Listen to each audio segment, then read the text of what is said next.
What? They should not teach or talk about money in church. Beloved, one of the most dangerous lies the enemy has planted in the church today is the talking about money in church is unspiritual. Satan knows that where there is ignorance, there is bondage. He's the prince of darkness. Darkness simply means ignorance. And Satan wants God's people to remain financially blind and economically crippled. But hear this. Jesus talked about money more than he talked about prayer and heaven combined. About 30% of his parables include stewardship, labor, investment, debt, generosity, resources, and things about economy. 16 of them deal directly with financial stewardship. Why?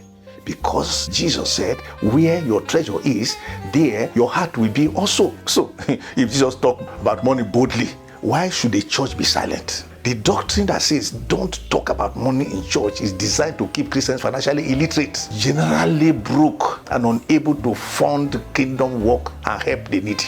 When the church avoids teaching on money, 5 things usually happen. 1, God's people remain poor decision makers and trapped in the cycle of lack and poverty. Number 2, people will lack the knowledge of stewardship, generosity, savings, and the covenant of supernatural prosperity. Is that not dangerous? Number 3, kingdom projects will suffer, missionaries will struggle, and communities remain unreached. Number 4, the gospel slows down and the return of the Lord is delayed. 5, the poor and the needy suffer untoward hardship. But the Bible-based financial teaching is not manipulation, it is stewardship. In the Gospel of Luke chapter 16, we are told that God tests our heart through how we handle money. Malachi chapter 3 commands us to fund his house with tithes and offering. Luke chapter 6 verse 38 shows that giving produces multiplication. And 2 Corinthians chapter 9 verse 7 teaches cheerful giving. What are you talking about? What then is the balance? The church must teach money with integrity, not manipulation. We must teach giving as worship, not pressure. We must teach prosperity as a covenant, not as greed, as stewardship, not materialism. People must know that money doesn't come by luck.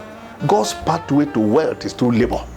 My friend, the church must never apologize for teaching tithe, giving, stewardship, investment, savings, and wealth creation.